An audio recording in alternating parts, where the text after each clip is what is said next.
sorry, that's for a Democrat show. No matter what the technical difficulty is, this man is a professional. He goes all the way.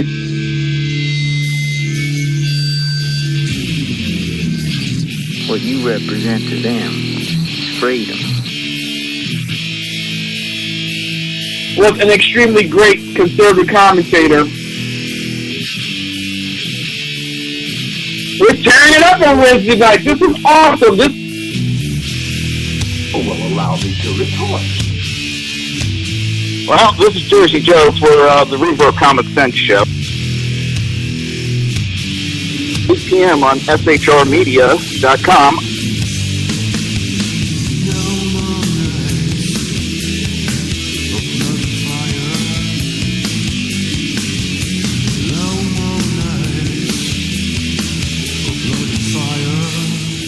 This show contains language that some viewers may find offensive. Listener discretion is advised. And now on to the show. And welcome to the Reaver of Common Sense. I am your host, Jersey Joe. The Jersey Takeover is here. We have expanded to 2 hours.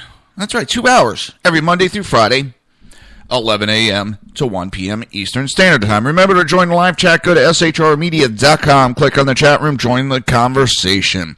You can also watch the broadcast on a live stream. Just go to Reaver.one and click on the live stream button. Then click play. A little coffee. Ears just like totally clogged up. All right, we're going to start this broadcast off. I need to shut the iPod down first. Not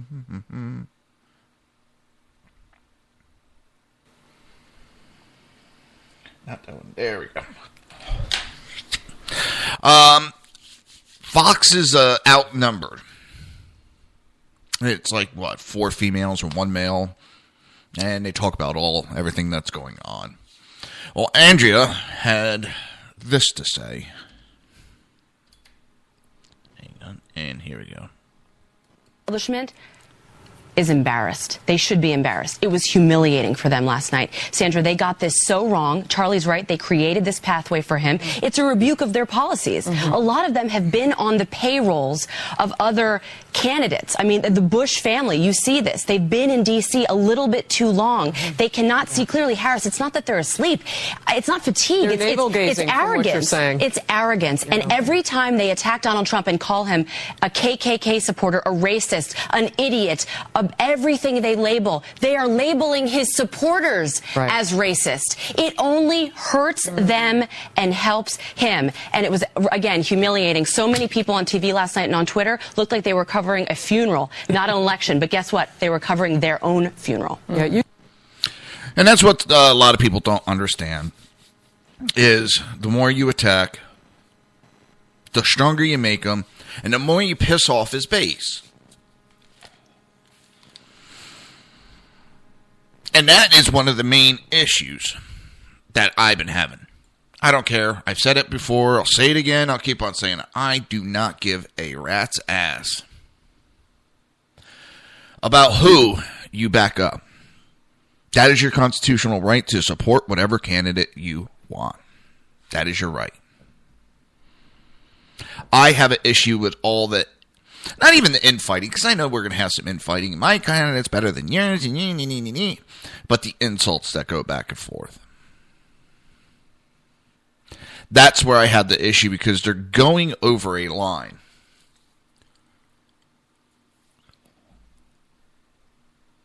And I know it's Cruz supporters, Trump supporters, Rubio supporters that are doing this.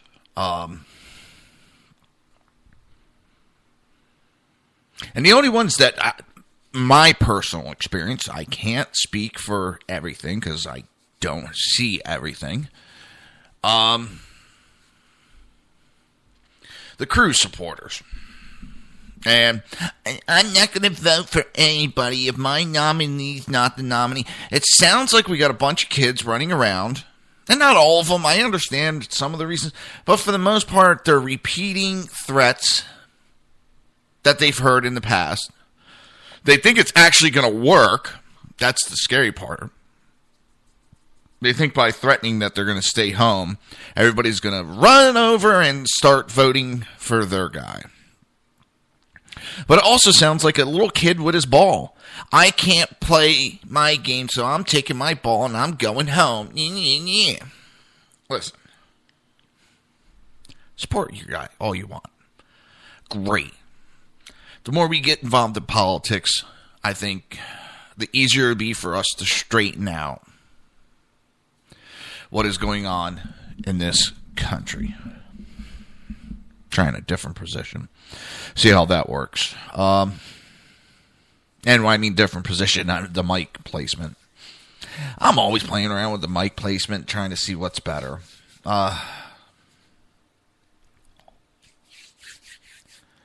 Everybody's just so wrapped up right now. And everybody's so intense right now. Everybody's so emotional. And I try to understand it because everybody is emotional with what has happened in the last 7 years. And everybody thinks only their candidate can fix the problem. And everybody's talking how they want to go back to the Constitution. Well, this is for the ones that say, my nominee's not nominated, I'm staying home. We have the primary season not for people to pick sides. For the candidate that has the larger support base to be the candidate to run for the party's presidential. It is also a time when everybody comes together and rallies around that one person.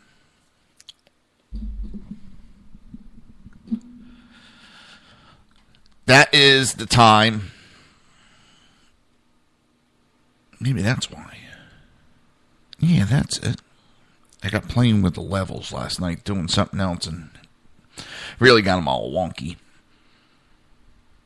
But if you want to support your candidate, go for it. I love it. I love seeing the conversations. It'll only make the Republican Party stronger. We have been clamoring for years for a way to open up the minds and ears of Democrats so that they see the true message of the conservative message. And we do have that right now. We have scores of people that are leaving the Democrat Party and either going independent, because those are the ones that, I'll never go to the Republican Party, so I'll go independent. Well, we do have a chance to bring them into the Republican Party. Yes, I know. I possibly, and it's pretty strong if things keep going the way they are, I just might leave the Republican Party. But what I'm saying is, there's a chance for everybody to come together and for us to bring independents and Democrats into the Republican Party. And it seems like the GOP does not care about that. They're going to get paid no matter, well, they're going to get paid if a Democrat gets in office. They're going to make their money. They don't give a shit about us. And that's the problem. They're so wrapped up and they think they're so much better than everybody else and they're so much smarter. They have failed. They have failed to see that right now there is a revolution. It is a political revolution going on. And I think we, the people, are trying anything and everything to rein in the controls of this country. We're trying everything nonviolent that we can. But I'm wondering if the GOP does not listen.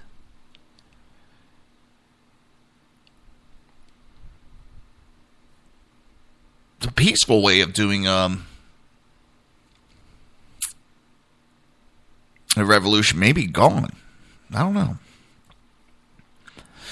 But I don't have the gentleman's name. But I found this article, and I did put it up on Reaver.1.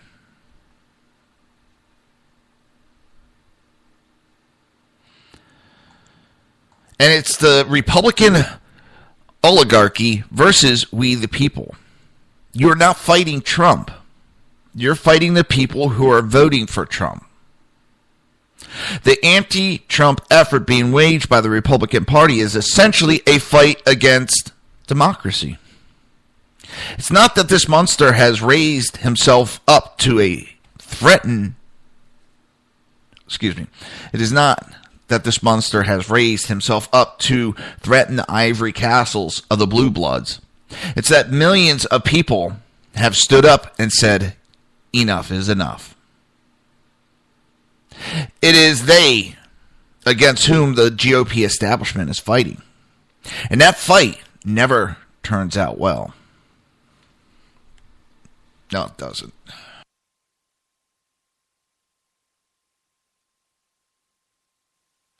Donald Trump is not Barry Goldwater in 1964.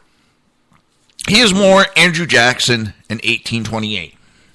He is going to storm the White House, and he is going to bring his unwashed hordes with him. The Trump campaign is built on the uniquely American premise that the people are sovereign, and that does not jive with cozy arrangements of the country club Republicans.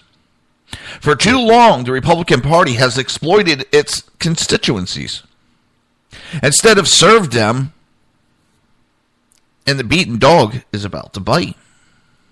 What's funny is I made that analogy, I think yesterday it was. Some have gone off after Ted Cruz, but most have gone off after Donald Trump. Together, something approaching 80% of the Republican voters thus far this primary season have told the party establishment to pound sand. You have the clueless elite, and then you have the voters who actually care about America. And they have picked up a baseball bat to drive the money changers from the temple. It might be Trump who is being slammed upside the GOP head, but it is not Trump doing the slamming. It is the American people. Veterans, taxpayers, moms, dads, young and old, educated, uneducated. The whole spectrum, whatever classification you want to make. They are tired of being screwed. They are tired of being ignored. They are tired of being played. And Trump is their tool. And the Republican Party can resist them at its peril. Because the people will be heard. And in this party, or the other party, or in a new party, in this election, or a future election. But certainly someday, they will be heard. What Donald Trump has done is cracked open the door of opportunity. He has given the voters a choice other than Party Hack A versus Party Hack B. When you give the people a chance to order something that's not on the menu, they do it. Bernie tried on the Democrat side and has failed so far. Trump is trying on the Republican side and is succeeding, and the party is losing. Every time you stand up and tell the voters that they are wrong, every time you disavow the results of your own party's primary, every time you pledge to disqualify the candidate backed by the people, you unleash a firestorm of pent-up electoral rage. Traditional Republican vote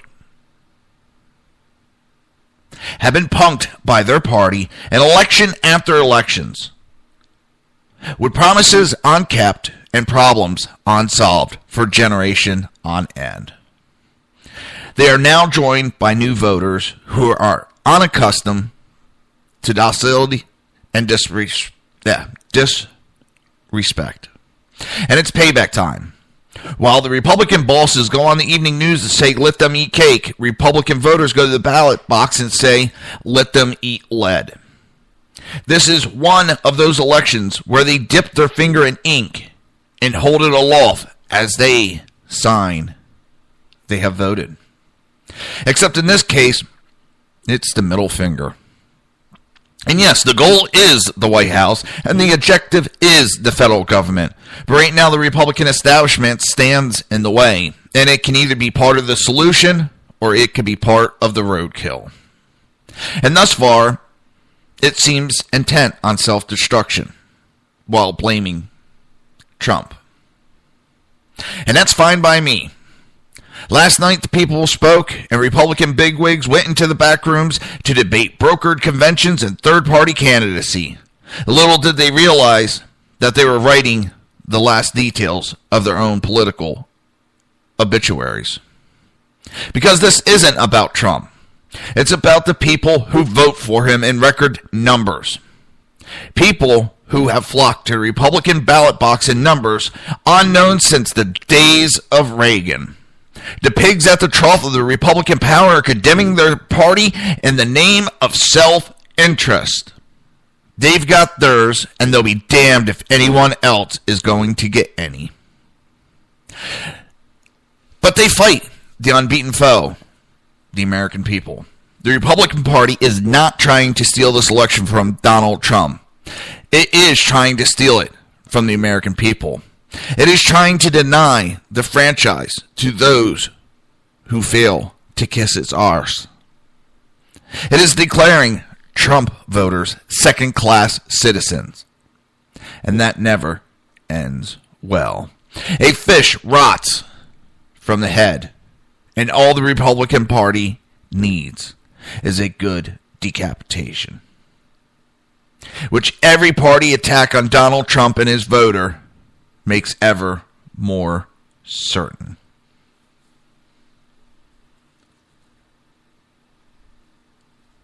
And if you are interested in that, hey Kel, how you doing? I do have that on Reaver.1. I have posted that. I did not write that, but I think that is so fitting. This is not about Trump. This is about the American people standing up. And I know the Cruz fans will automatically, well, then they come support Cruz. You need to watch what you say and what you pray for. Cruz is not exactly loved by the establishment either. He does not have many friends in the Senate. If Trump is not around, these attacks are going to go straight towards Cruz. So be careful what you wish for, because it just might come true. And then those that have been standing up and fighting the fight since the beginning of the primary may just turn around and give a big middle finger to Cruz and his supporters. I liked it better when Cruz and Trump were actually working together. They were teaming together and working as one. They were smarter at that point. But Cruz, I'm not trying to point fingers and all that, but Cruz had to separate himself from Trump. At the time, he was living in Trump's shadow. So the only way was to start trying to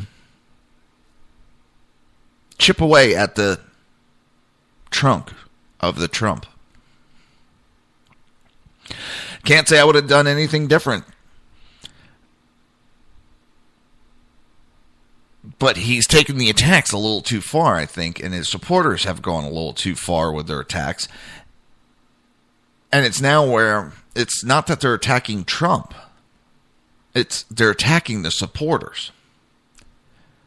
And no matter who the candidate is, that is never a smart thing to do, because you're going to need those same people to vote for your candidate in the main election. And when you go about running your mouth and attacking supporters, it has a bad habit of causing those supporters to not back their candidate.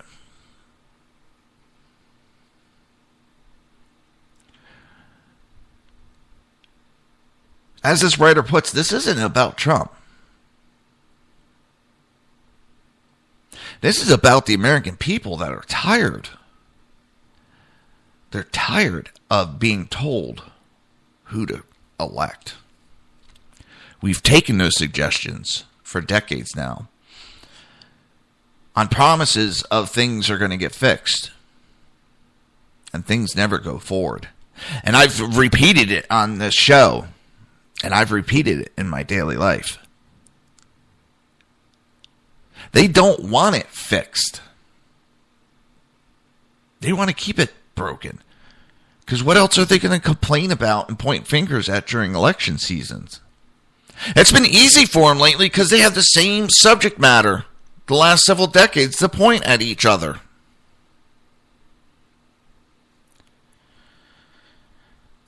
I think it's time that we stood up and said, no, we want it fixed. We don't want it used as a political football. You're listening to the Reaver of Common Sense right here on hppundit.com, rebootingliberty.com, and shrmedia.com. We'll be right back.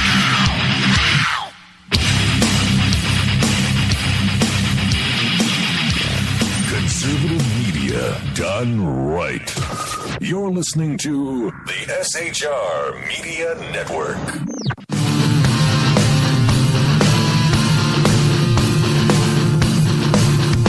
You have been listening to Reaver of Common Sense, hosted by my dad, Jersey Joe.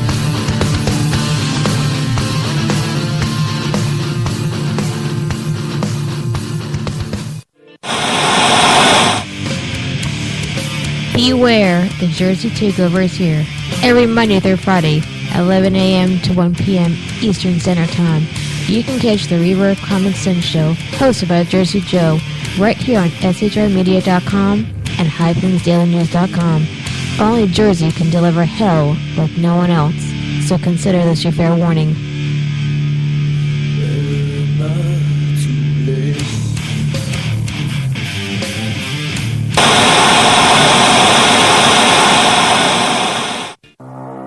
In a world controlled by corrupt politicians, You got a business. That you didn't build that.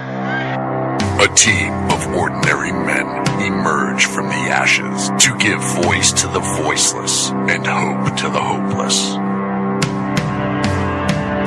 Sackhead Sean. Dude, I'm not saying half of the stupid pro. Sackhead Clint. All good friends of ours usually show up drunk. Also starring Sacco as the producer. I'm a little bit drunk, 'cause I'm drinking. They are the Sackheads Radio Show.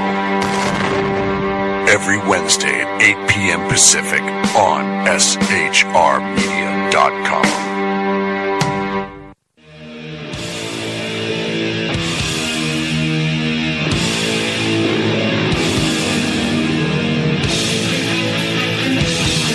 Every Wednesday night, 8 p.m. Eastern Standard Time, it is the Reaver After Dark, hosted by Jersey Boys, Jersey Joe, and Jersey Crash, right here on shrmedia.com and highplainsdailynews.com.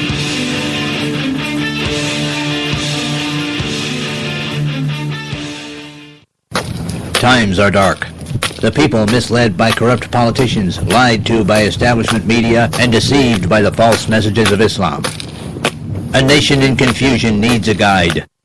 It needs a man with a cane. I'm Dave Milner.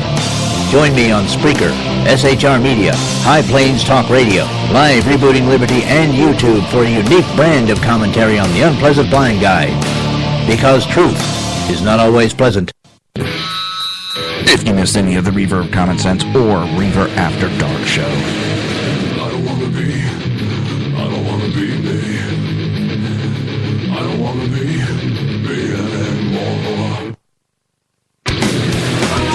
just go to Reaver.one. While you're there, click the like button so you can keep up with everything Reaver. Now, back to the show.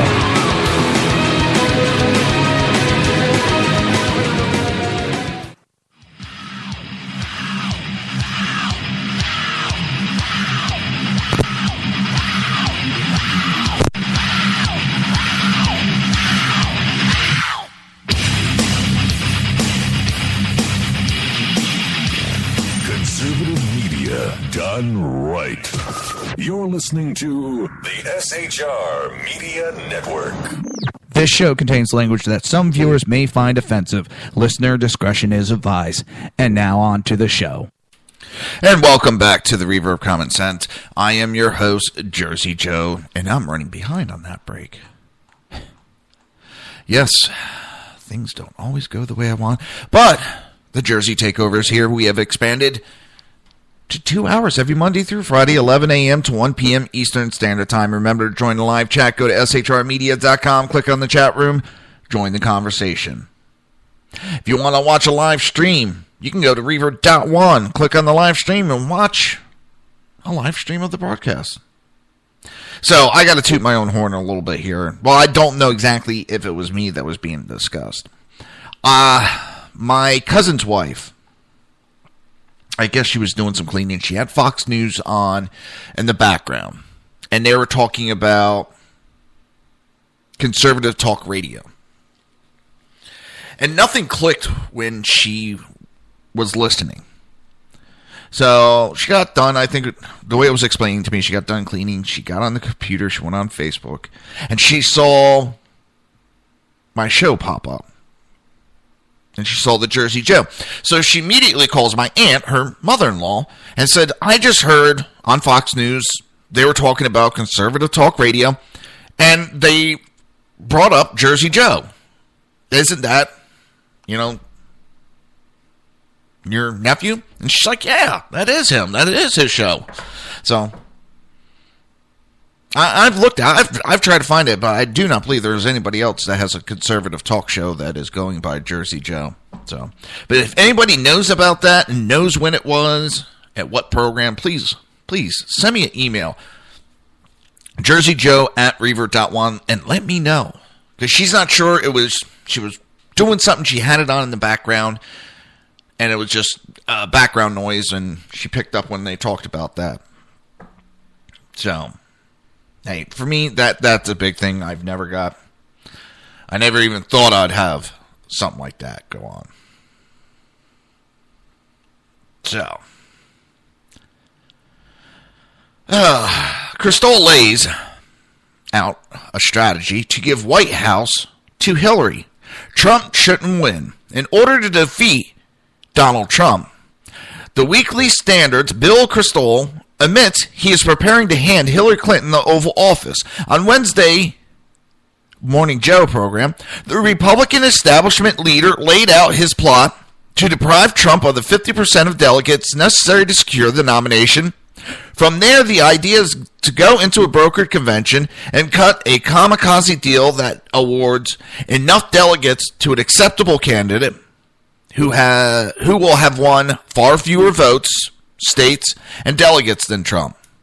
The problem with the establishment brokering a behind-closed-door deal that hands the nomination to Senator Marco Rubio is that backlash against the Republican Party is almost certain to hand Hillary Clinton the presidency, which now is in a lot of question. It was announced yesterday that the State Department of Justice has given immunity to the guy that set up the email server. You don't give immunity unless he has something good that's going to lead to a conviction. You don't give immunity unless there was laws that were broken and he has information. I know he refused to talk to anybody earlier because he was afraid of prosecution. He now has full immunity for his testimony. That is not good for Miss Clinton. They don't give out immunity to anybody and everybody during an investigation unless they have information that's going to lead to a conviction.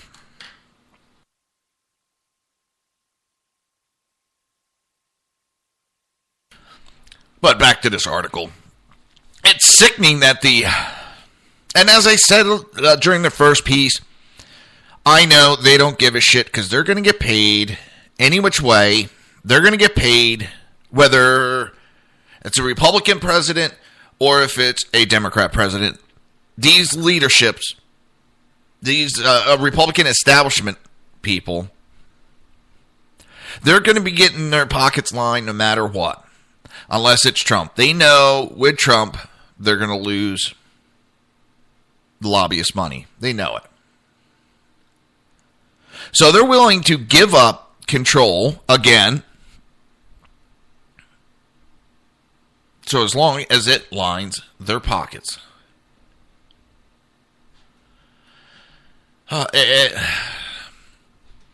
Same shit, different day with these people. They don't care about the people.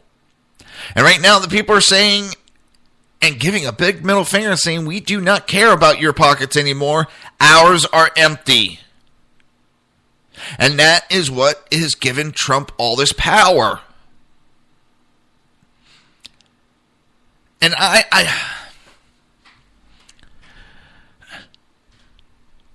the Republicans can't be this stupid. They really can. Or I hope that they're not this stupid. I'm wondering if this is just some kind of elaborate to get the people to be behind Trump, to rally everybody behind one person. They can't be that stupid to not care and come out and say they do not care. They can't be that stupid. They can't be. So I don't know, is this some kind of political ploy to try to get everybody to back Trump? Because the more that they attack him, it seems like the more people back him. But if a bunch of rich, angry GOP elites rob Trump supporters of their victory, the blowback will result in so many voters staying home in November, Hillary wins. As NBC Chuck Todd pointed out, at this point, the delegate math is such that the only way to stop Trump is through this scheme at the convention. As you'll see, that outcome is preferable by Kristol. And by extension, it is safe to assume that outcome is also fine with the rest of the Republican establishment. Joe Scarborough, the fact of the matter is that there is no historical precedence for someone doing as well as candidate Donald Trump did. He's won New Hampshire, South Carolina, Nevada. Losing the nomination has never happened before, and as you know, there's a momentum, a forward progress, and Bill Kristol comes back right. So we have to stop that momentum. I totally agree.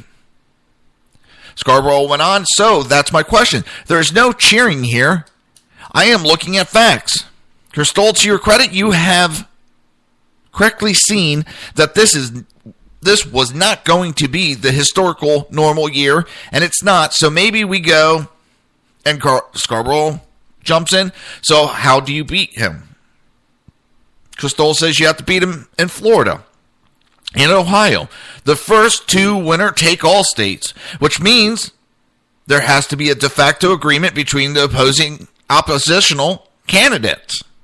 Between the resistance to Trump, which I am proud to be a part of, because I think he'll be a terrible nominee and a terrible president.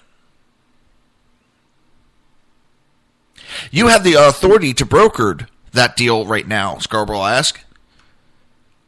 Which Kristol answered, well, they need to. They need to defer to Rubio in Florida and probably to Kasich in Ohio and say or imply that if you are a Cruz voter in Ohio, and if you look up the day before the primary and it's Trump 42, Kasich 35, vote for Kasich. And the truth is, if Trump doesn't win Florida and Ohio, it remains very much an open race. But here's the problem, you dumb twit.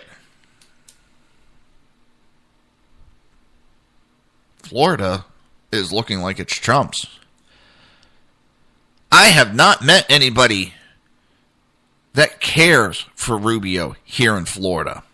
I'm pretty sure there is, but there is not a major support for Rubio, a man who has failed to do his job as a senator, what makes it seem like he would do his job as president? The man has sold his soul. The man doesn't care about the people. He cares about lining his pockets. That's all he sees. This is a man, and I'm getting tired of him and Cruz. We are anti-establishment. We are not part of the establishment. Well, establishment, I know they're junior senators, so stop running your mouth because that doesn't look good either. Junior senator, and they're both attorneys? Yeah, we had 7 years of a junior senator who was an attorney. We know what that type of person will do to the country.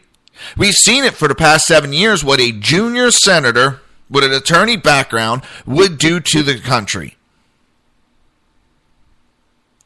You talk, well, they're junior senators, they can't be establishment. Well, what you're not looking at is their history.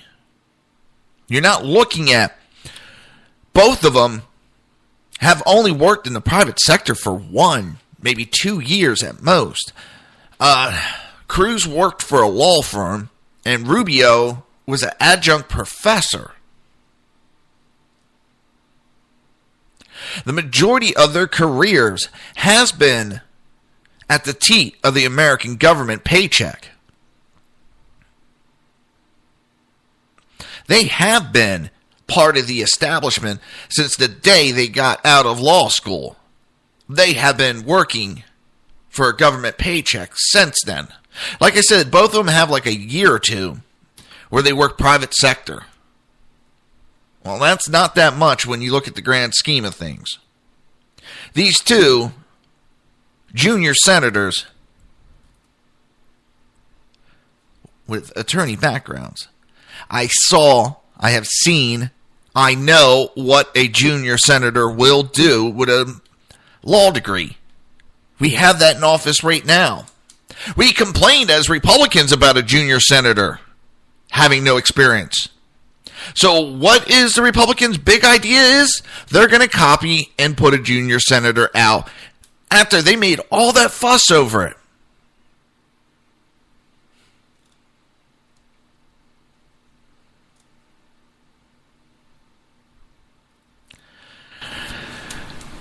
It just... Rubio, I don't see him winning Florida. We don't like him here. We do not like Rubio. But Donald Trump so far has 35% of the popular vote and 47% of the delegates. That's a lot better than having 24% of the popular vote and 25% of the delegates granted. Now, what's funny is they keep saying, well, if Cruz drops out or if Rubio drops out, they're going to be at 50%. No, they're not. There's no guarantee that all those voters are going to go to to Trump, to Cruz, or to Rubio, whoever drops out.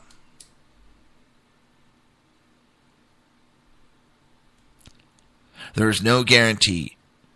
And so far, we've heard about how all these candidates are going to drop out, and it's going to make Cruz stronger, Rubio stronger. And to a degree, it has, slightly. But it's also made Trump stronger. A lot of those voters now back Trump on the candidates that have dropped out. Everybody is so sure, and I love it. Well, Cruz, he's at 24%, but, 65% of the country does not want Trump. Nope, 65% of the country does not want Trump. Well, actually, now it is, you would have to say 51% of the country does not want Trump, because last national poll, he's up to 49% approved, people that want him.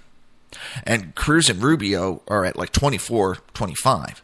So just for the sake of math, I'm just going to say 75% of the country does not want Cruz or Rubio. That's a lot more than who is against Trump. So I'm using their own logic, And you can't say automatically that you think just because those two drop out, all those supporters are going to follow to anybody but Trump.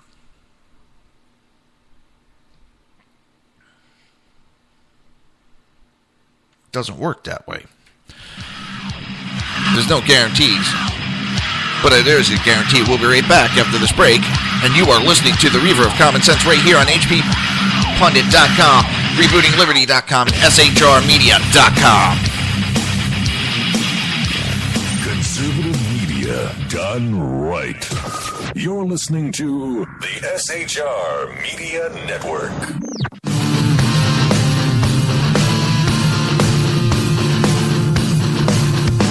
You have been listening to Reaver of Common Sense, hosted by my dad, Jersey Joe.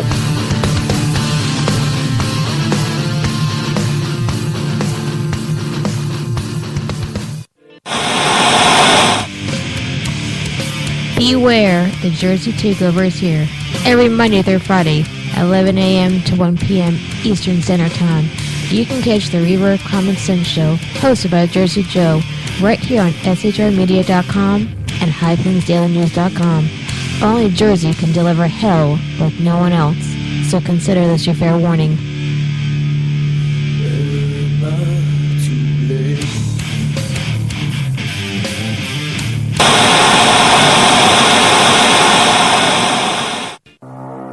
In a world controlled by corrupt politicians, You got a business. That you didn't build that. a team of ordinary men emerge from the ashes to give voice to the voiceless and hope to the hopeless. Sackhead Sean, Dude, I'm not saying coffee is stupid, bro. Sackhead Clint, All good friends of ours usually show up drunk. also starring Sacco as the producer. I'm a little bit drunk, cause I'm drinking. They are the Sackheads Radio Show. Every Wednesday at 8 p.m. Pacific on SHRmedia.com.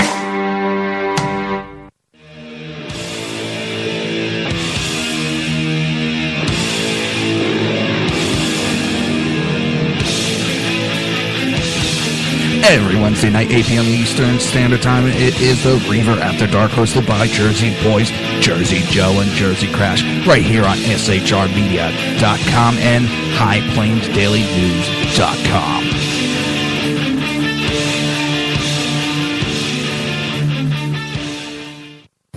Times are dark. The people misled by corrupt politicians, lied to by establishment media, and deceived by the false messages of Islam. A nation in confusion needs a guide. It needs a man with a cane. I'm Dave Milner.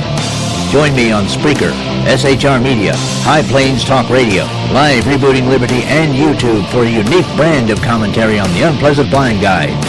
Because truth is not always pleasant. If you missed any of the Reaver of Common Sense or Reaver After Dark show, I don't wanna be me. I don't wanna be anymore.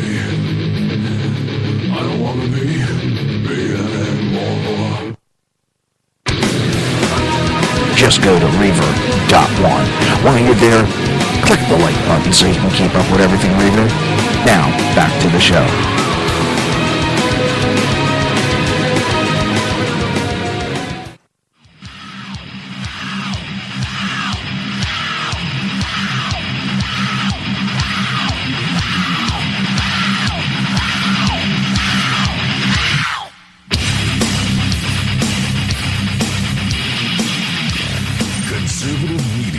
Done right.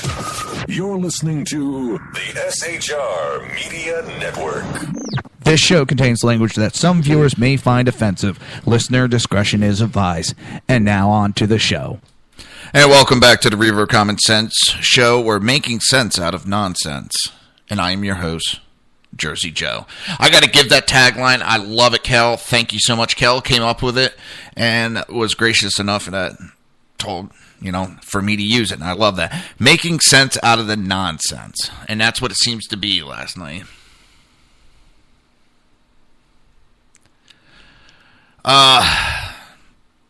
Yeah, I don't know where...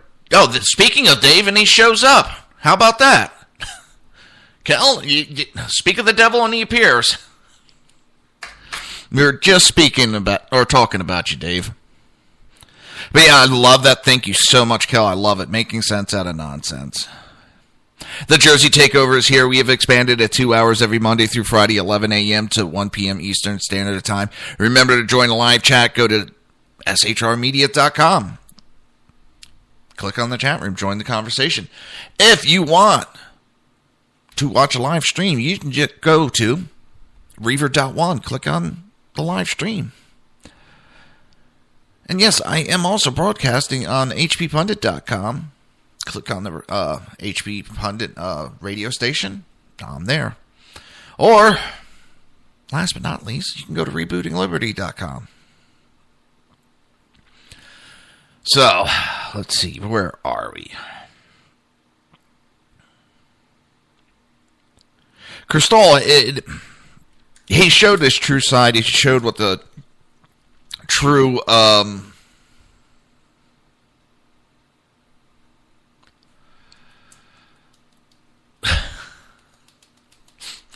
He showed what the true establishment is about. It's not about electing the president of the people for the people. It's about who will help line their pockets. The establishment, this Crystal, they don't care. They do not care. And this is, I've been wondering myself, and I haven't asked it out loud, but this whole scorched earth mentality that they have against Trump. And I'm not going to get into, the how and why, but they have the scorched earth mentality. Where the hell was this attitude back in 2008 against Barack Obama? Where was this attitude and these tactics back in 2012 against Barack Obama? Where it seems that they have the balls to stand up against their own, but they don't have the balls to stand up to the Democrats. They have the scorched earth mentality right now. Where was it a couple months ago against the Iran deal? Where was it a couple months ago against TPP or TPA? Where the hell was this attitude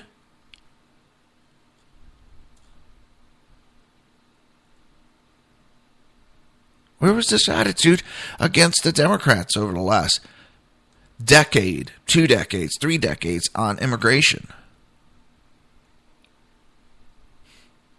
It's nowhere to be found, but they found it to go against their own people. And they got to remember, they're actually insulting their own base. They're insulting supporters. And that's never good. It doesn't matter who you support.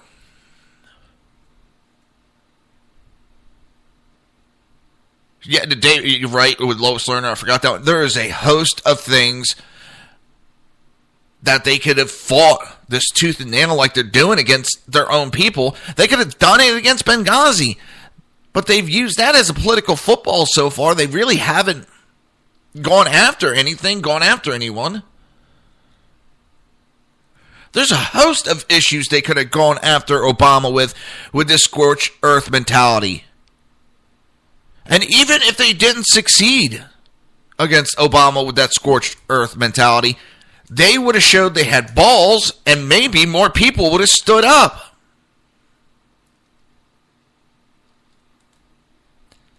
Maybe we would not be talking about all this with Trump because there wouldn't be the backlash against the establishment type candidates if they had stood up and fought the last 7 years, 10 years, 20 years.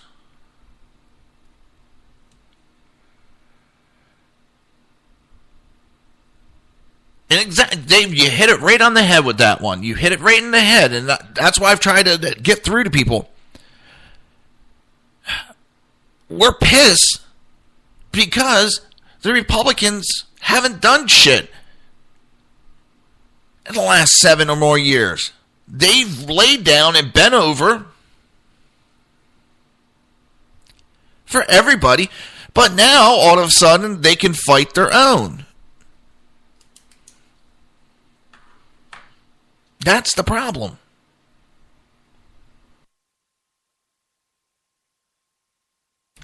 And that won't end good for the party, and everybody will be pointing fingers on who to blame for it.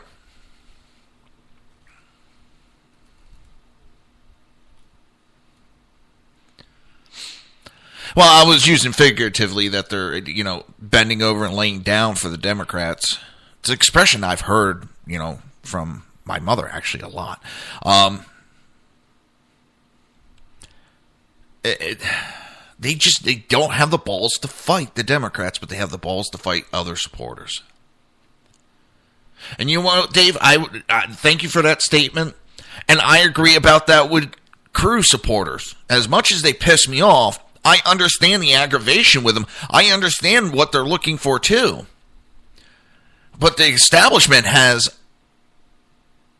us all fighting against each other, and I've said it repeatedly, when we're fighting each other, it's hard to fight against the people who we should be fighting against.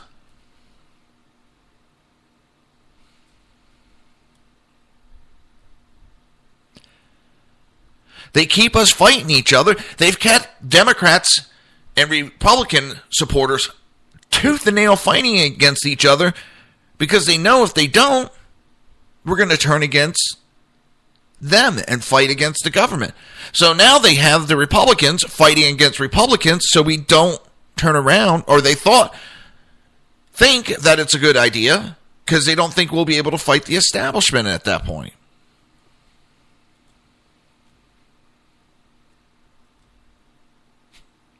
That is funny. Dave put up a quote from Tammy Bruce, and it says that the Republicans kneel down in front of Obama and beg him to unzip his pants. It's...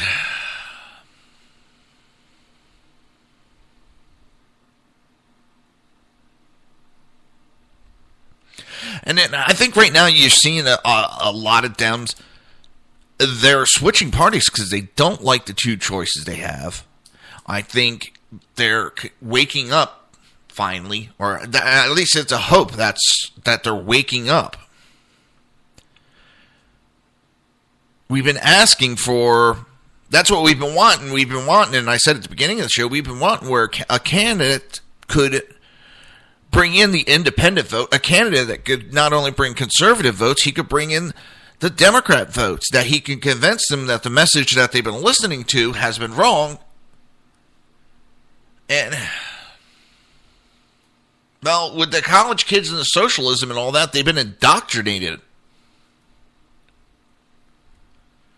They have been indoctrinated that socialism is this great thing. Talk to the people that have lived in socialism, and they'll tell a different story, people. We all need to wake up and stop fighting against each other. And that is one of the messages that I have been trying to send out. And maybe it's got drowned out from all the bullshit that's been going on. I've said it before, I'll say it again, I'll keep saying it. Everybody has the right to support whoever they want. That is their constitutional right. That is what makes this country great, is you have the right to pick your candidate, give your support to your candidate. That's what makes this country great. But we're, even the conservative side is fallen away from that. And it's because everybody's seen what happened in the last 7 years. I understand that. And everybody is emotional. Everybody is. It's not just the people with Trump and that are pissed and angry. Everybody is emotional. Everybody is upset at what the country has become. And this crap that Hillary Clinton goes on, oh, there's nothing wrong with the country. It's fine. We don't need to make it great. It's already great. No, it isn't. No, it isn't. Nothing is okay in this country right now. Of course, she's going to tell you that. She wants to continue Obama's legacy. Well, right now, that's what she wants to do because that's the popular message to send out, or so she thinks. She wants to continue the socialism path, the highway to hell. This country is not great. We have a lot of issues.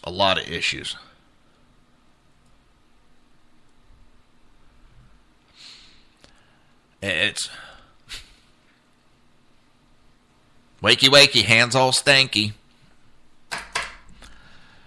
You'd have to be in the chat room. We need to come together and respect each other's choices and stop letting these newspapers, the mainstream media tell you what to think. And I don't want to say that they're telling people what to think, but people are being influenced and picking up things and believing everything they read and hear and see. And again, I've said it before and I'll say it again. Do not believe what I have to say. I want people to research. I want people to look up. I make mistakes. I could be given wrong information by accident. An article that I looked up and researched, and I didn't go deep enough to find out something on it. I make mistakes. I am human. I am not perfect, and I understand that. And I want, more than anything, for people to start conversations about what's going on. I don't want everybody just to lay down and agree with me and blindly follow me. No, I don't want that. I'm trying to talk, as Kel was so gracious with that line, to make sense out of the senseless. But it's my opinion, and it doesn't matter how much I try to put something forth as fact, it's always going to be tainted with my opinion and my viewpoints.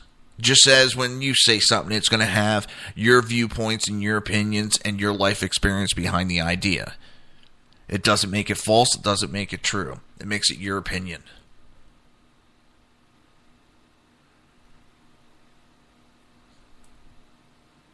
And I want people, I'm trying to bring up conversation. Not arguments, not insults, conversation. And that's all I can ask for, is that to happen.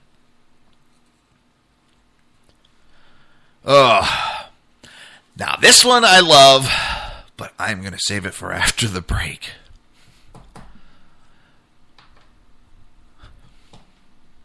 Yeah, Dave, I agree. I'm not a journalist either. I'm not a commentator. I'm just an American who, and I'm not saying anything about you, and I can agree with the commentator.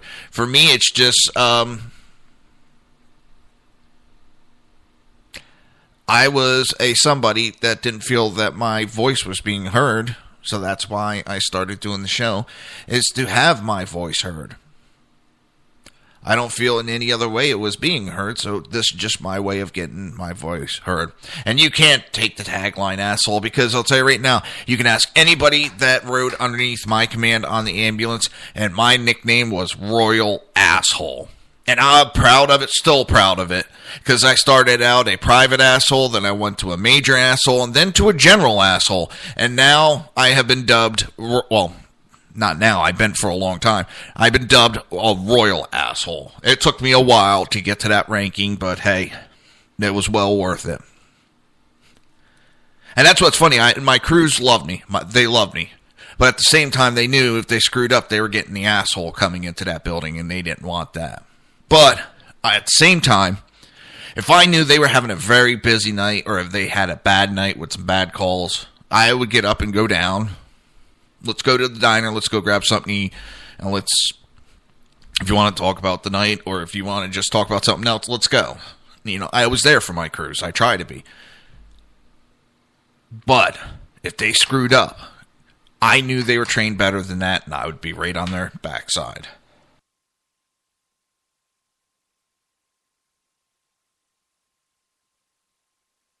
I would have named the show the Royal Asshole Show, but yeah, I figured that wouldn't go over too well. But instead, you are listening to the Reaver of Common Sense right here on hbpundit.com, rebootingliberty.com, and shrmedia.com. Trying to make sense out of the senseless. We'll be right back.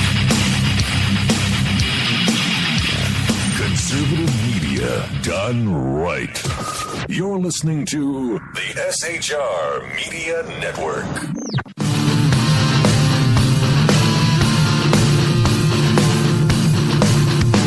You have been listening to Reaver of Common Sense, hosted by my dad, Jersey Joe.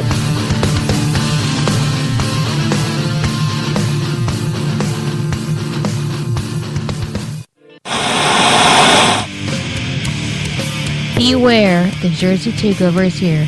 Every Monday through Friday, 11 a.m. to 1 p.m. Eastern Standard Time.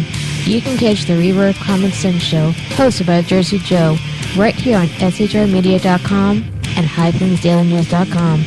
Only Jersey can deliver hell like no one else, so consider this your fair warning.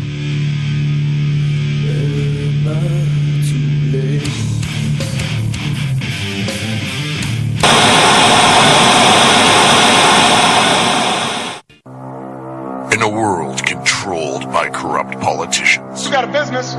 That you didn't build that. a team of ordinary men emerge from the ashes to give voice to the voiceless and hope to the hopeless. Sackhead Sean, Dude, I'm not saying capitalist, stupid pro. Sackhead Clint, All good friends of ours usually show up drunk. also starring Sacco as the producer. I'm a little bit drunk, cause I'm drinking. They are the Sackheads Radio Show.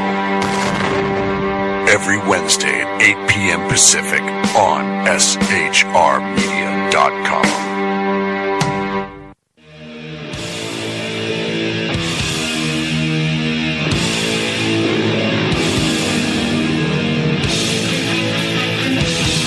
Every Wednesday night, 8 p.m. Eastern Standard Time, it is the Reaver After Dark, hosted by Jersey Boys, Jersey Joe, and Jersey Crash, right here on shrmedia.com and highplainsdailynews.com.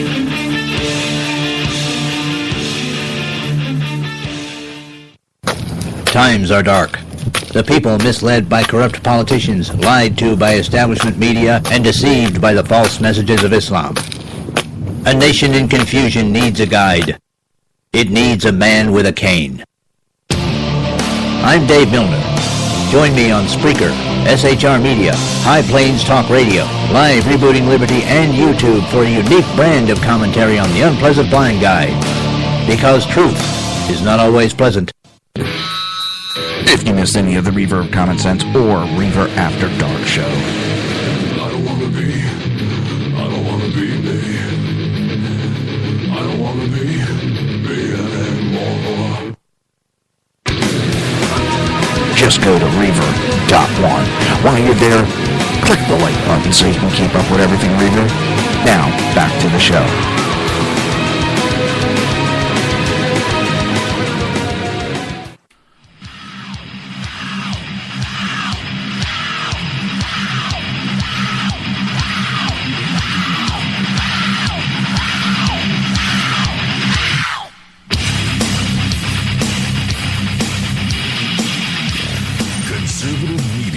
Done right.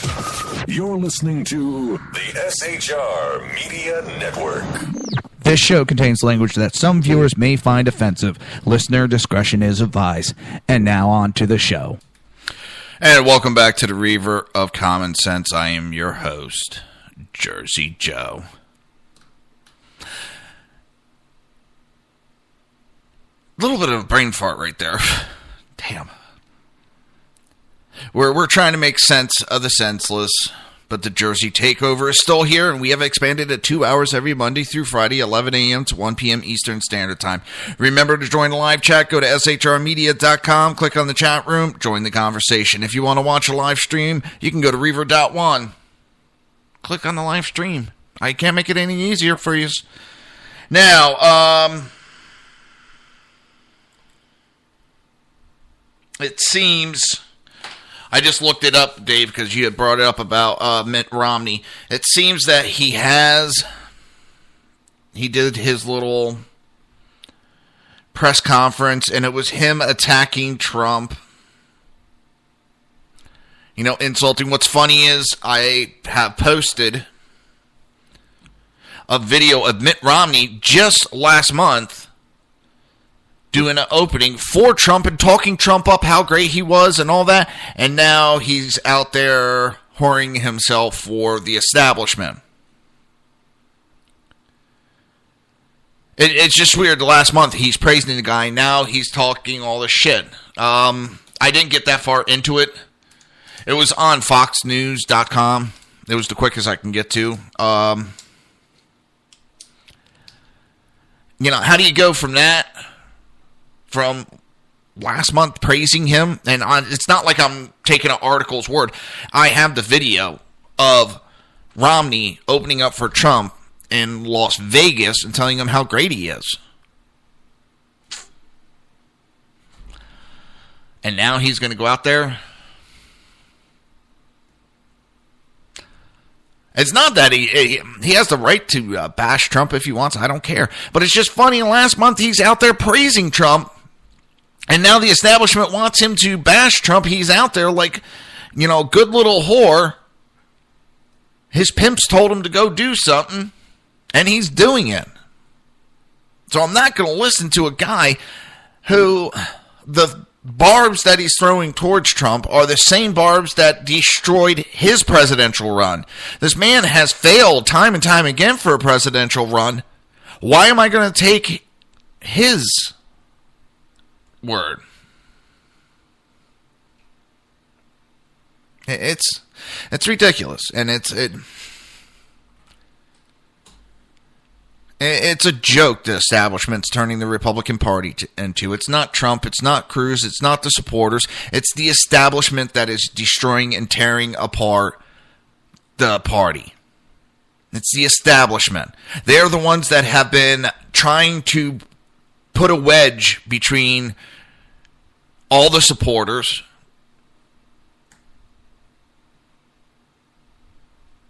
It is the establishment that's putting the wedge between, you know, the Cruz and the Trump supporters.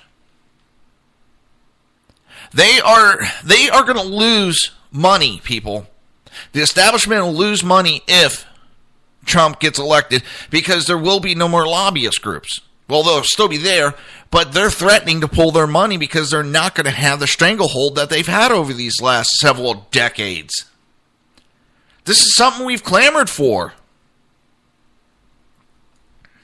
It's tiresome. It's the establishment that's causing most all these problems within the party. It's the establishment that has pushed McCain on us, Romney on us, failure after failure. It's the establishment.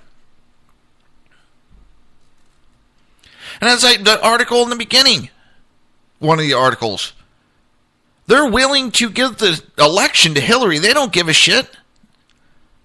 If it's not one of their establishment members. And I know I had talked about Cruz being part of the establishment. He's still not in the inner circle that they would push for. They would not push him to be president.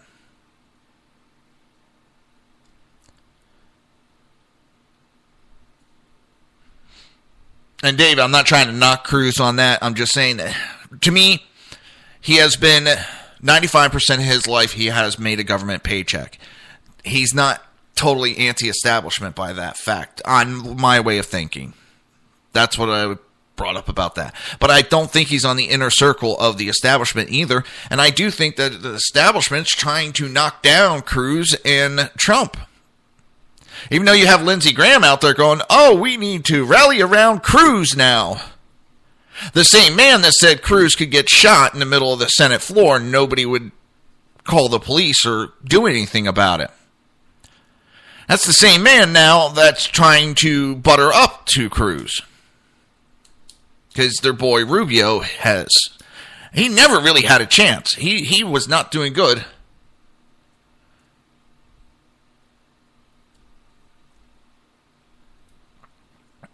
I'll agree with that point, Dave. I will.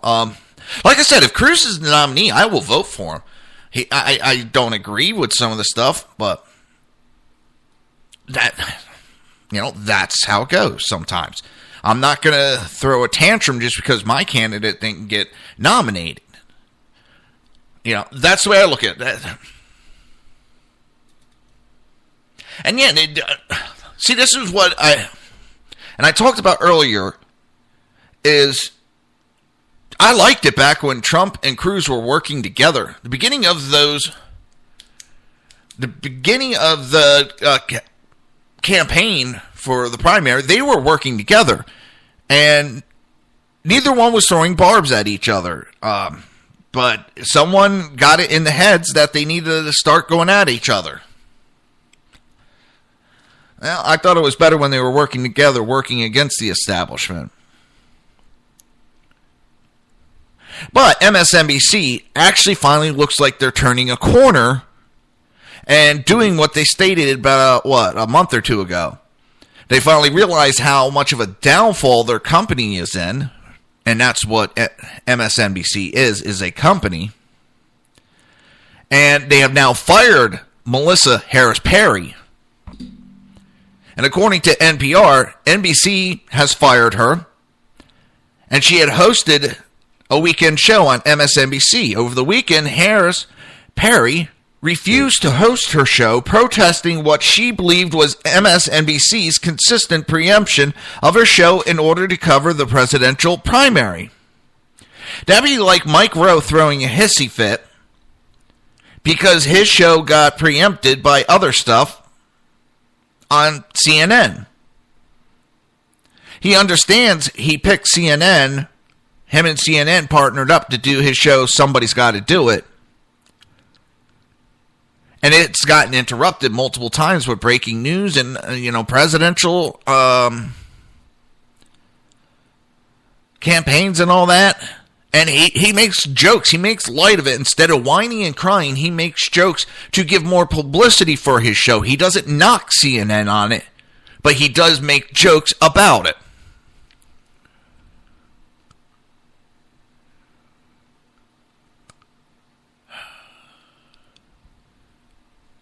And they made the announcement a month or two that they were going to go away from the political machine and go back to being a news agency. They understood and finally woke up to the failings of their ratings. And I guess Harris Perry thought she was immune to it. And NPR reported Harris Perry told friends she had been asked to redesign her show to make it newsier. So they want to go away from the political left-leaning talk piece show to a news agency on a news channel. But last week she made public a letter to her staff complaining about her treatment from MSNBC. Her treatment being she was able to say and do whatever she wants and thought nothing would bite her in the ass. And she wrote, "As of this morning, I do not have any intentions of hosting this weekend because this is a decision that affects all of you," which, okay, it affects all of her, so she basically just got a bunch of people probably fired. And that's not good right there. She doesn't care about anybody else. She's blindly looking at herself and cost a lot of people their jobs. She goes on, "Some unknown decision maker, presumably Andy Lack or Phil Griffin, has added my name to this spreadsheet. But nothing has changed in the posture of the MSNBC leadership towards me or towards our show. Putting me on air seems to be the decision being made solely to save face because there is a growing chorus of questions from our viewers about my notable absent from MSNBC coverage. Social media has noted the dramatic change in editorial tone and racial composition of MSNBC on air. Notice how she had to throw in the race card. Immediately, she's refusing to go on air, and she's throwing the race card.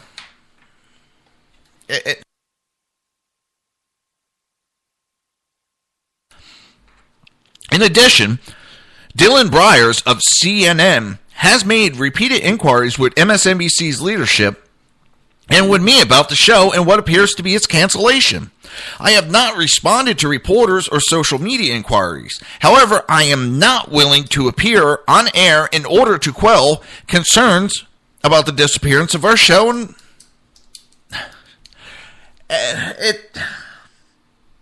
oh my God, it's boggling my mind that this woman is so self-centered. Oh yeah, I would you want to pay me $1 million and treat me that way? Go right ahead. Go right ahead. If I've had the opportunity, she's had to spew as much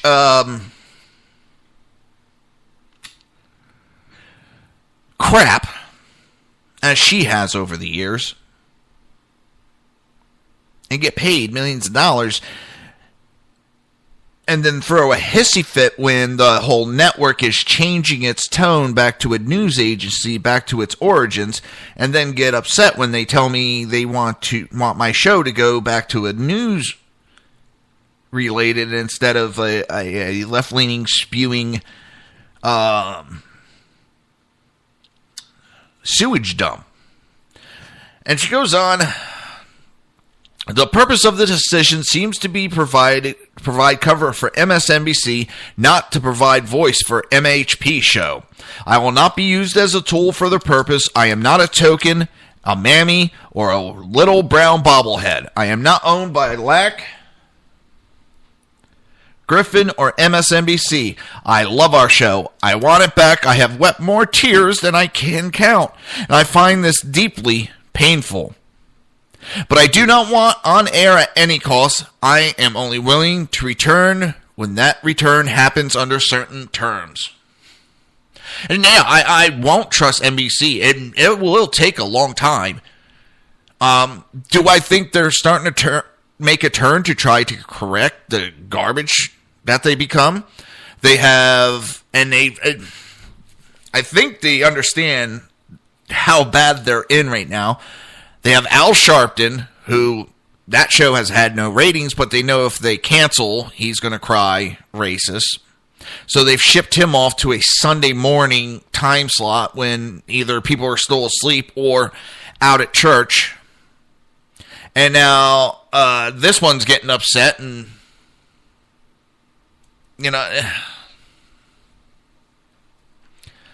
because they want her to stop spewing the garbage that she has. And she goes on that undoubtedly television nurtures the egos of those of us who find ourselves in front of bright lights and big cameras. I am sure ego is informing my own pain in this moment, but there's a level of professional decency, respect, and communication that has been denied this show for years. Bullshit. Bullshit. She has not shown any professional decency or respect. You call asserting in an MSNBC promo for the state ownership of kids. You spewed that nobody owns their kids, that the states own the kids. You spewed and did not care how bad of an issue. There was no professional decency when you started saying police were the equivalents to ISIS. There was no professional decency or respect when you spewed those comments.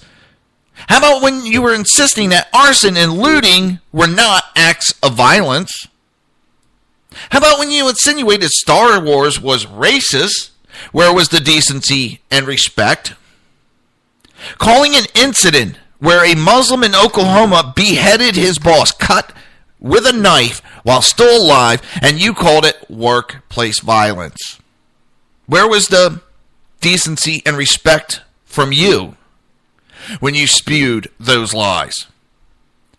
And the greatest moment was when you were wearing tampons as earrings to show your support of abortion Barbie Wendy Davis.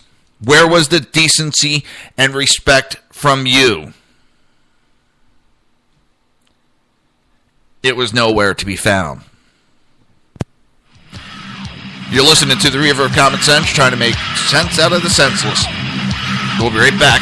You're listening on shrmedia.com, rebootingliberty.com, and hbpundit.com.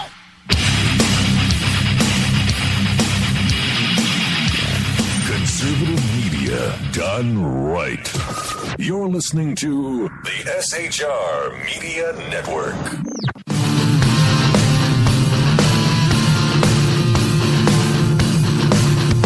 You have been listening to Reaver of Common Sense, hosted by my dad, Jersey Joe.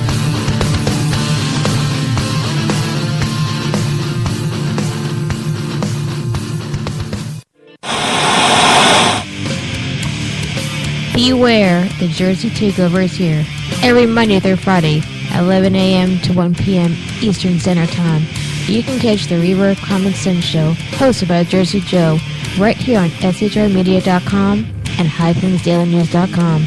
Only Jersey can deliver hell like no one else, so consider this your fair warning.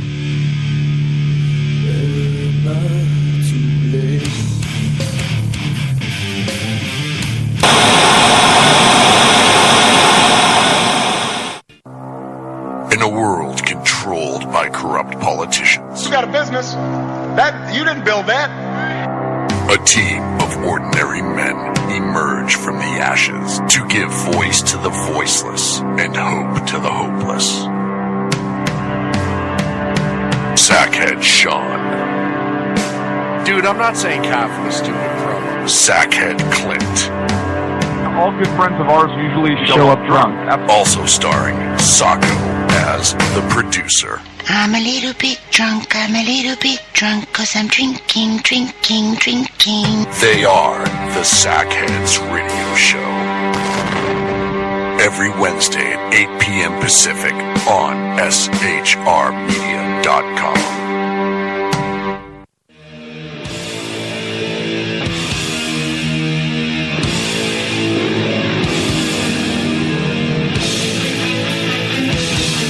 Every Wednesday night, 8 p.m. Eastern Standard Time, it is the Reaver After Dark, hosted by Jersey Boys, Jersey Joe, and Jersey Crash, right here on shrmedia.com and highplainsdailynews.com.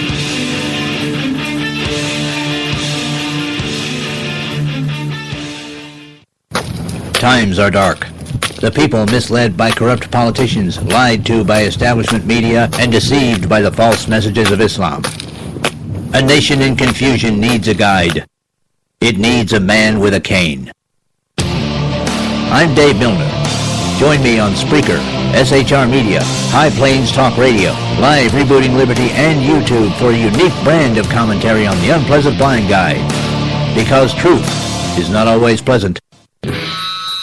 If you missed any of the Reaver of Common Sense or Reaver After Dark show,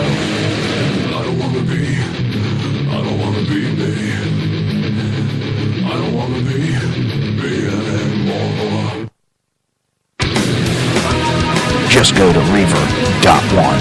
While you're there, click the like button so you can keep up with everything Reaver. Now, back to the show.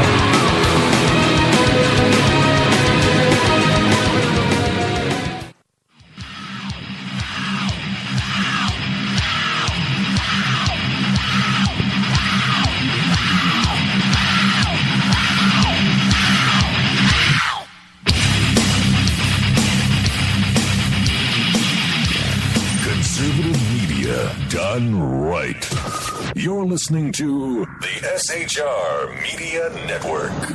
This show contains language that some viewers may find offensive. Listener discretion is advised. And now on to the show. And welcome back to the Reaver of Common Sense. I am your host, Jersey Joe. I'm trying to make sense out of the senseless. It's not that easy. But remember, the Jersey Takeover is here. We have expanded to 2 hours every Monday through Friday, 11 a.m. to 1 p.m. Eastern Standard Time. Remember to join the live chat. Just go to shrmedia.com, click on the chat room, join the conversation. If you want to watch a live stream, we now have free live streaming of the show.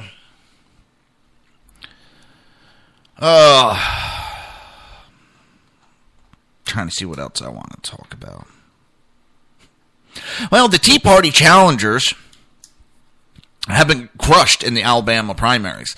Tea Party, I'm sorry, I like the Tea Party. I was backing the Tea Party since its inception. But they are not what they appeared to be. Well, they have turned into, I should say, what they were against. I'm sorry, they're turning into just like the establishment. And now they're putting up candidates that really aren't worth anything. Really aren't. They need to go back to their roots, the Tea Party. In my opinion, they have to go back to the roots. And I know they're not that old to be saying that, but they are already, it just seems like they're already part of the problem that we were complaining about, that we wanted them to fix. But Donald Trump posted one of his biggest wins on Super Tuesday in Alabama, winning the state by more than 20 points. His campaign, fueled by animosity towards the political establishment in Washington, however, provided no lift to two high-profile challengers to Republican incumbents. Both candidates, despite significant backing from the Tea Party groups, were crushed by their establishment-backed opponents. Alabama Senator Richard Shelby, who has been in the Senate for almost 30 years. 30 years! That is one candidate that needs to be removed from office. Sorry, he's been in too long. And he won 64% of the votes against challenger John McConnell and three other opponents. If Shelby had been held to under 50% of the votes, the race would have been pushed to a runoff. Despite the crowded field, Shelby easily cleared that hurdle. I mean, you might be able to say that because it was so crowded, the Tea Party vote got drowned out with the rest of the candidates, but there's no proof of that. And it's spilled milk. You can't cry over it. It's done. It's over with. And as I said, I think the Tea Party needs to go back and take a look at itself. And, there's the old look in the mirror. They may need to do that because they may have gotten too big for their britches and too comfortable already. In Alabama's 2nd Congressional District, Representative Martha Roby fended off a challenge from Tea Party heroine Becky Gerdenson and one other challenger. Roby won 67% of the votes, far above the threshold needed to avoid a runoff. Again, I think the Tea Party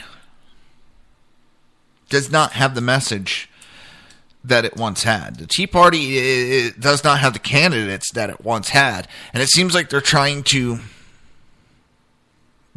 be what they used to be, while at the same time trying to appease corporate or large donors.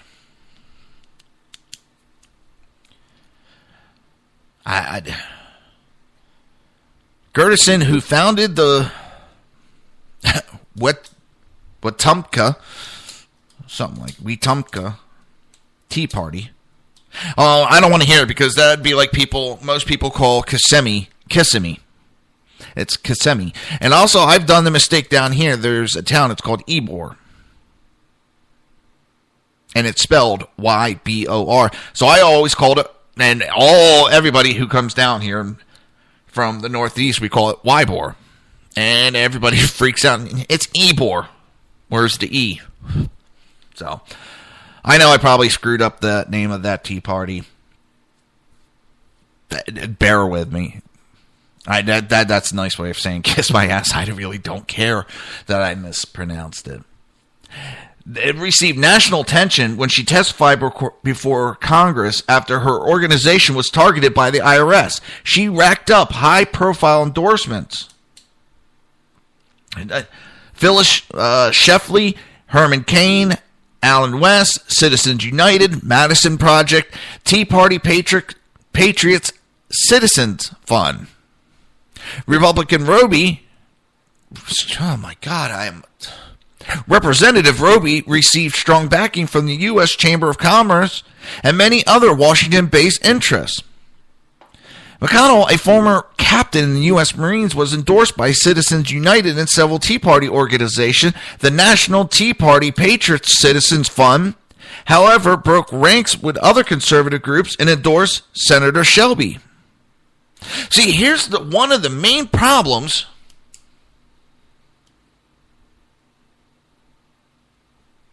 The one main problem that the Tea Party has. There's no real organization to it. There's no organization. It's anybody and everybody that wants to use the name, uses the name, and does what it wants, and it answers really to no one specific. If the Tea Party wants to get serious, they need to, and Libertarian has the same problem too. There's so many different libertarian groups, and they're all separate from each other, and they all say that they're the real libertarian, and it dilutes the voting base. And maybe the Tea Party has that issue right now. And one thing I got to point out about libertarians that I find funny, they scream about independence, independence, independence, as they are dependent on the conservative party. The Tea Party has no structure. And I think that's actually hurting them big time. But Senator Jeff Sessions endorsed both Senator Shelby and Representative Martha Roby. Hey, I got it right. Representative this time. I didn't say Republican like an idiot. Sessions, of course, also endorsed Trump, putting the senator's firm stamp on the state politics. It is obviously difficult to beat incumbents in any environment. The electorate that delivered the state to Trump by a landslide, however, seems to have been created to challenge any incumbent.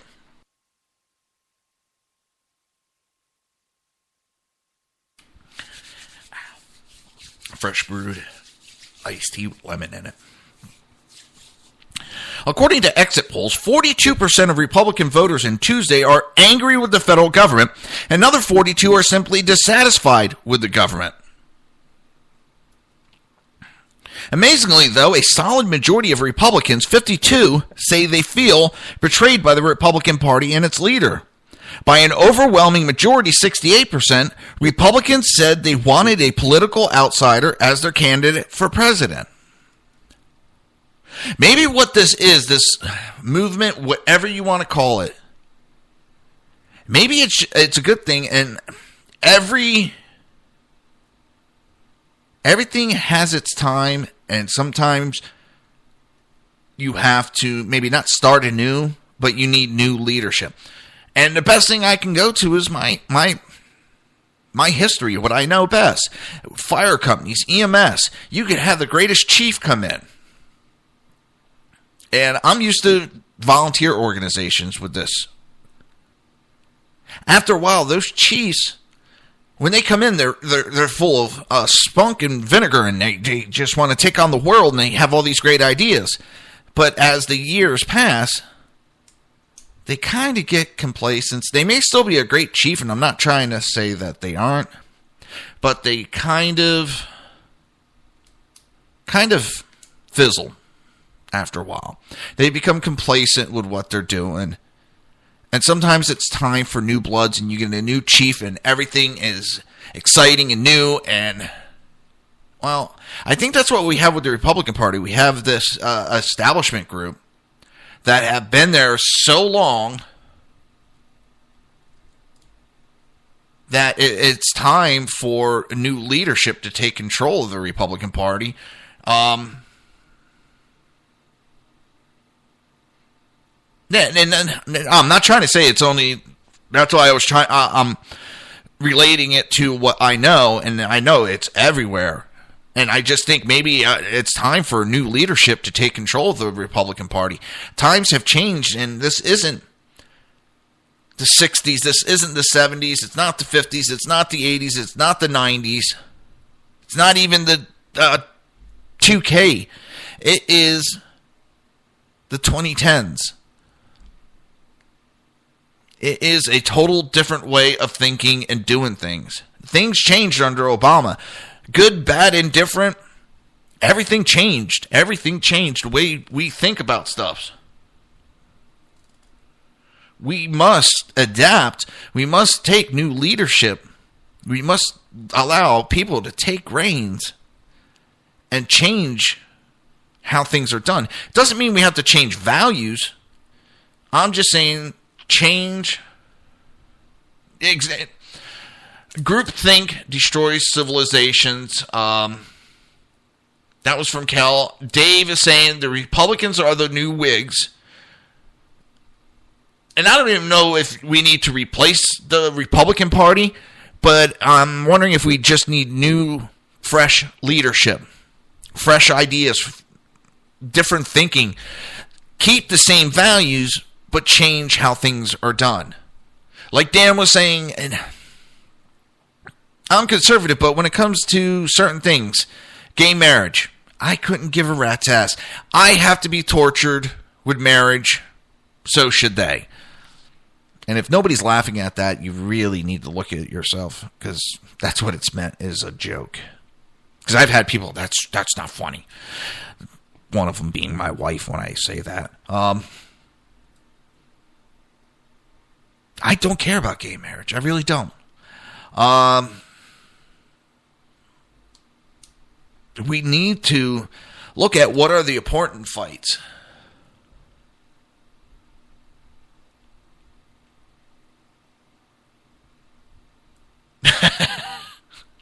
And Kel, everything that I say, the jokes I make about marriage and about my wife, I say it to her. I do not hold back. And that's why we have a great relationship, because she does the same thing. We're always looking at to make the smartest ass comments to each other, and we still find it funny. Going on 19 years we've been together. April will be 16 years of marriage, and it yeah, they need to go through the 3 rings of suffering too. You got what is it? Engagement ring, wedding ring. I'm forgetting one of them. Oh, and suffering. We don't hold back on our comments, and we don't take it personal. And that's the other thing. People need to stop being so uptight and kind of sit back and relax and learn to laugh at yourself. Life goes a lot easier when you're able to laugh. But back to it. I think we get a bad rap. For number one, Democrats love to lie about what the Republican Party's about. But it doesn't help on some of these older tight asses that want to fight everything and not do the fight. They want to fight, but they don't do the fight. And they just make the party look bad, really. We need new leadership. We need new people up there leading the fight. And some of these people just, when they're sitting there, they're willing to give up the election because they don't like who the people are trying to elect. And it's not their candidate that they want. It's not the establishment's candidate. And they're willing to give the election to Hillary at any cost. They don't care. That's not a get off my lawn. Yeah, unfortunately, I'm getting to that age, too, now, where it's kids, get off my lawn. Oh, I hate it. The kids will come over to play with my daughter, and they'll ride the bike, and it's still moving, and they'll jump off the bike and let it go gliding, and then it crashes into my lawn and rips my grass up. And it's like, I work hard to try to keep my lawn looking nice. It can be hard in Florida to make your lawn look nice. And you tearing it up pisses me off because that gives me extra work to do. And it goes, holy shit, I'm getting old. There's so much going on in this world. There's other fights we need to be picking. And certain ones we just need to say, you know what? It's time for change. Yeah, I'm turning it to Hank Hill. Propane. I don't know. I've even complained about loud music lately. God, am I getting old. Ooh, there's something rattling there. Well, I know what's rattling in my head. It's time for a break. You're listening to the Reaver of Common Sense with your host, Jersey Joe, where I'm trying to make sense out of this senseless. And you're listening on shrmedia.com, rebootingliberty.com, and hbpundit.com. We'll be right back. Conservative media done right. You're listening to the SHR Media Network.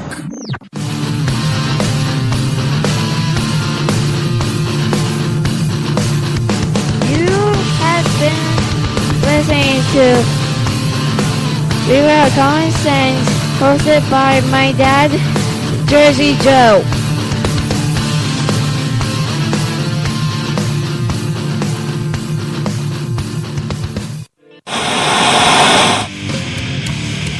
Beware, the Jersey Takeover is here.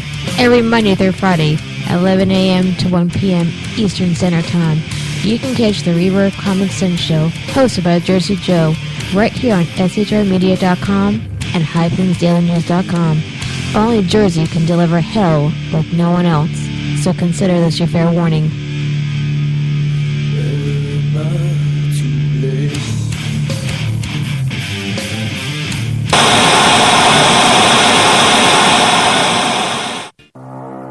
In a world controlled by corrupt politicians, You got a business. That you didn't build that. a team of ordinary men emerge from the ashes to give voice to the voiceless and hope to the hopeless. Sackhead Sean, Dude, I'm not saying Kafka is stupid, bro. Sackhead Clint, All good friends of ours usually show up drunk. also starring Sacco as the producer. I'm a little bit drunk, I'm a little bit drunk, 'cause I'm drinking, drinking, drinking. They are the Sackheads Radio Show. Every Wednesday at 8 p.m. Pacific on shrmedia.com.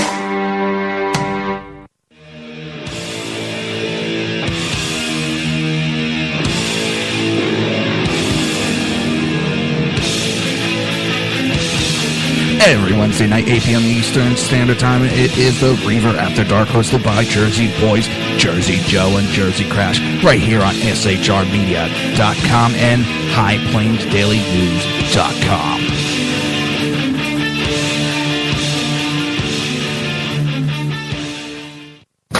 Times are dark.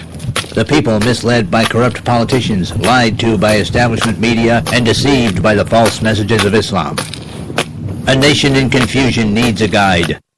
It needs a man with a cane. I'm Dave Milner.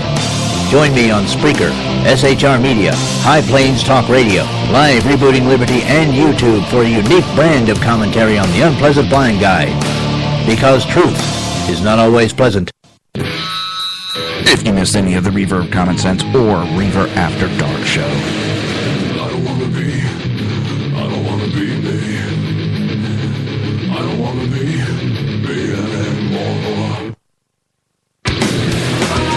just go to Reaver.one.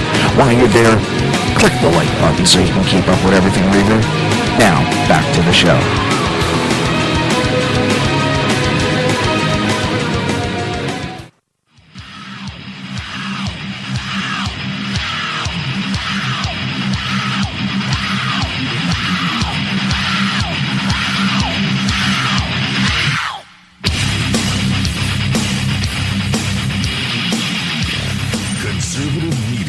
done right.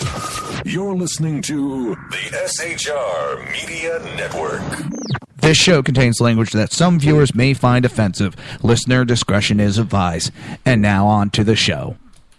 And welcome back to the Reaver Common Sense Show. I am your host, Jersey Joe, where I'm making sense out of the senseless.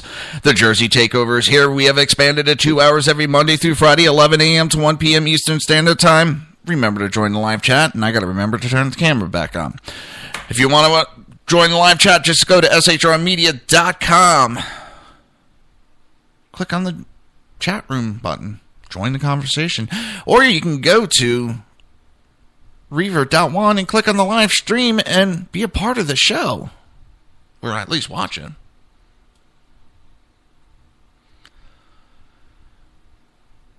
Oh, Queen. Oh,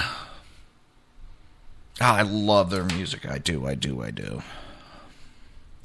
gotta check something out. Usually when my friend sends me stuff during the daytime.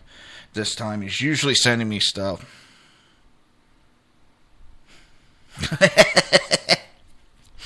Remember that time Mitt Romney won the presidency? Yeah, me neither. And that's what's got me laughing about the establishment putting Mitt Romney up there. Like Mitt Romney's some big god, some great Republican that's done anything besides lose. Yeah, nobody's going to take it seriously.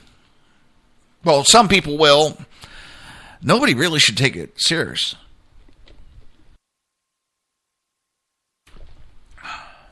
So, just like nobody should be taking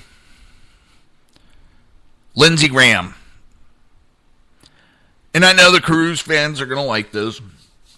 And it's not anything against Cruz or his supporters. This has nothing to do with that. But Lindsey Graham really needs to shut his mouth and go into obscurity. He sounds more like a sore loser. And right now, his big target was always Trump. And that's fine. But it just seems like he's upset. He swore up and down and rant and raved how he was going to kick Trump's ass in his home state of South Carolina. Lindsey Graham barely made a blip on the political polls for presidency. Lindsey Graham sold his soul to Obama years ago. I mean, he came into really notoriety. Yeah, I like that. Dave does not take Lindsey Graham seriously. He's a weasel, and that's an insult to the weasels. He came into notoriety really a couple of years ago, about 6 years ago, for his attacks on Obama. McCain was doing the same thing, and Biden were attacking, and then Obama invited all these guys and others to a private dinner. Most turned it down. Lindsey Graham, McCain, Biden, and there was somebody else, I can't remember, accepted that invitation to that dinner. And next thing you know, they're coming out of the meeting, and they're not fighting Obama anymore. They're almost praising his tunes. And well, right now, Lindsey Graham is saying maybe it's time to rally around Cruz. This is also the same guy just last month who said... So in the chat room, they're talking right now. Kel is comparing Lindsey Graham to Lindsay Lohan because they're both barking mad. And Dave said, yeah, but Lohan has boobs. Then again, Graham is a boob, so yeah, you got that. But this is the same man about a month ago who made the statement that Ted Cruz could get shot in the middle of Senate floor and nobody would give a shit. Nobody would care. Nobody would talk to the police. But now he's talking how we need to rally around Cruz. The guy has no supporters, so who is he talking to? I mean, what was he? 0.1% of the polls? This is a man during the debates. His only response was, I'm going to send boots on the ground to Iraq. He was asked about Social Security, and he wants to send boots on the ground to Iraq. And he's going to take on ISIS. He was asked about the educational issues in the United States, and his response was, we're going to send boots on the ground to Iraq. And you wonder why Republicans have that, why they're called war hawks. Because people like Lindsey Graham. I am not opposed to putting boots on the ground in Iraq to solve the problems that are happening there. But Lindsey Graham, that was his answer to everything. What are you having for dinner tonight, Lindsey Graham? I'm going to send boots to the ground on Iraq.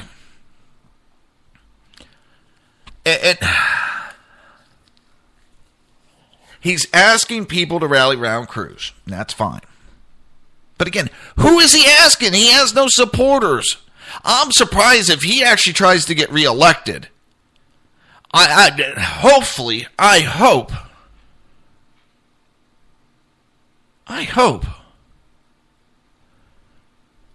that the people don't even reelect, that someone else is placed in his spot during the primaries. This man needs to be retired, and not in the mafia sense of retired. I mean, he needs to go in retirement and never be heard from again in government. He needs to go play golf with Obama. The man is a nut job. He's given Republicans a bad name. I've never seen someone lose so bad and then cry so much. There's 5-year-olds that lose that take it better than Lindsey Graham have.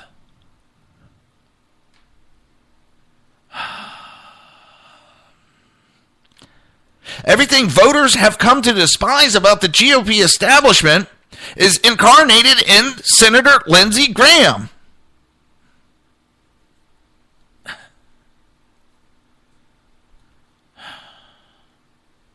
And his great idea to try to get Cruz supporters is basically saying we need to hold our nose and support Cruz.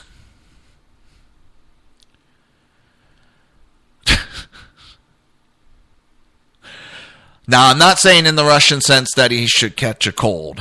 He just needs to shut his mouth. I'm trying to think of something funny and smart-ass.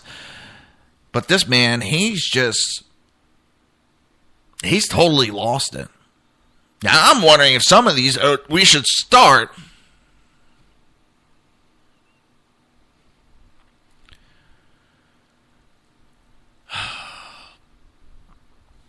We should start having physicals for some of these. You got Harry Reid, I swear, and not because I don't like him, I swear, he has Alzheimer's. Either that or he believes his own lies that much. A couple of years ago, he came out and said, you know, all the people that have negative response to Obamacare are liars. Every single one of them are lying. And then a week later, when questioned about it, I never said that. I never accused anybody of that. There is some issues I've never accused. And he's done it on several other occasions that I honestly think he needs medical attention. I think that's why he's retiring, because I think at this point he does have a mental issue going on. And I'm talking within whether he's going senile, whether he has Alzheimer's, whether he has some brain damage from his boxing days that are showing up. And the same thing going on with Graham. Is this man going through something that's dealing with the age that's deteriorating his brain, that he cannot think straight?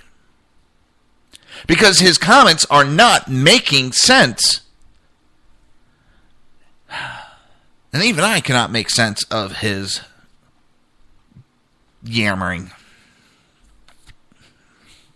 The other one that made me laugh was Rubio on Tuesday night, saying Cruz had a bad night, and if he can't sweep the South, where's he going to win? And that he'll win the winner-take-all states. The man has won one friggin' state. Cruz has won, 4 states, I believe it is.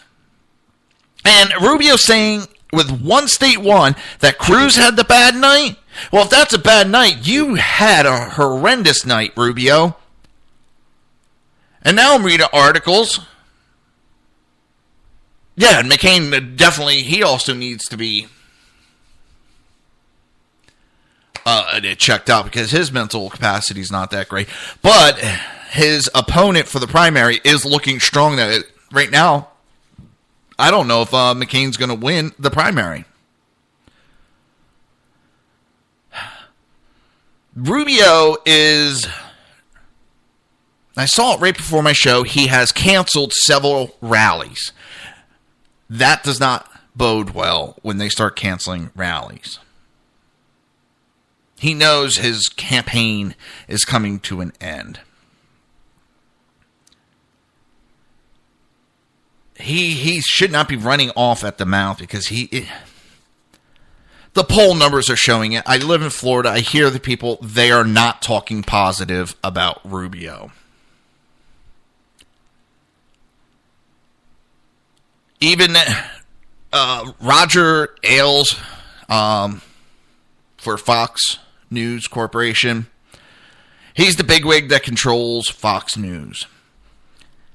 And it's now coming out, he has said it is the end of Fox News pushing Rubio, that he is not viable anymore and they're not going to waste their time, and that their reputation has taken too much of a hit trying to back up Rubio.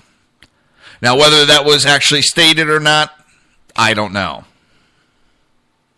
But what I do know is it's that time of the day. It's time to say goodbye. Yep. I know you're all crying and you're all upset and you don't want me to leave, but I will be back tomorrow, 11 a.m., right here on shrmedia.com, hppundit.com, rebootingliberty.com. You've been listening to the Reaver of Common Sense right here, and where I'll always be, shrmedia.com. Talk to you tomorrow. Yet I see no end. All shall fade to black again and again. This storm that's broken me, my